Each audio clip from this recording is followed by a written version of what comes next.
Bonjour à tous, on commence cette revue de presse en Italie avec une photo de Paolo Dybala qui fait la une de Tuttosport, une image qui semble anodine de la Gioia en train de poser avec Alessandro Del Piero. C'est peut-être un détail pour vous, mais pour le journal italien ça veut dire beaucoup, ça veut dire qu'il est prêt à prolonger, écrit ainsi Tuttosport, qui parle de renouveau et qui explique que l'image donne beaucoup d'enthousiasme chez les fans de la Juve.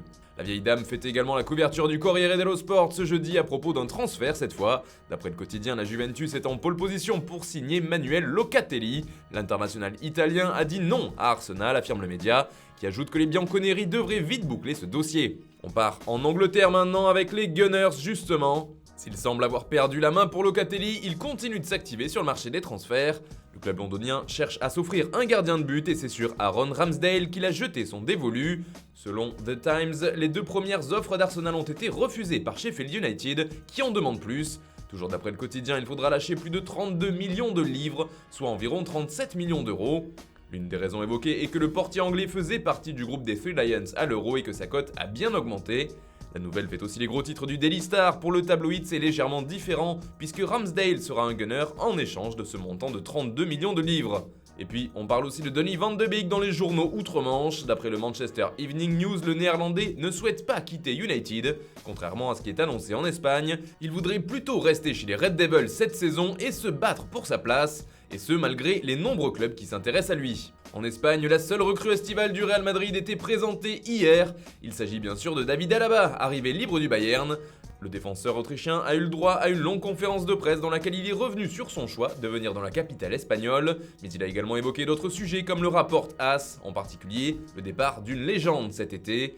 J'aurais aimé jouer avec Ramos, a-t-il avoué, avant d'ajouter que c'était un honneur pour lui de porter le numéro 4, celui du défenseur du PSG justement.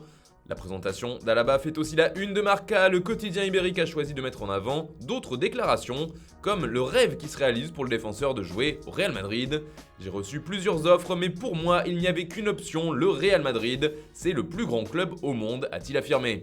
Toujours de l'autre côté des Pyrénées, le Barça a joué un match de préparation hier et la rencontre a tourné à la démonstration pour les Blaugrana face au Nastic.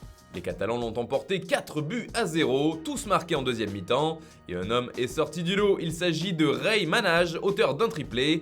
C'est pour cela qu'il fait la une de Mundo Deportivo qui s'amuse en parlant du roi Manage, qui se dit Rey en espagnol. Le journal précise d'ailleurs que la partie a été facilitée par le fait que le Nastic a joué à 10 toute la deuxième période.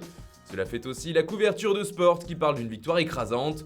L'autre information du jour qui concerne également le Barça, c'est le bras de fer qui continue entre les dirigeants et les joueurs au sujet des salaires, car ces derniers ne veulent toujours pas baisser leurs émoluments aux grandes dames du board catalan.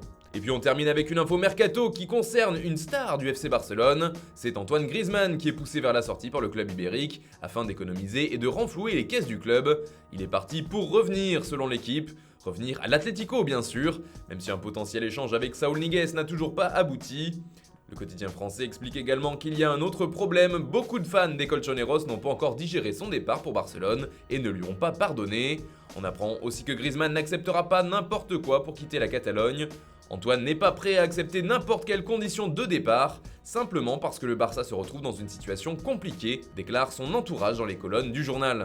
Voilà, c'est tout pour ce matin, bonne journée à tous. On se retrouve dès ce soir pour un nouveau JT Foot Mercato avec Antoine Graland à la présentation.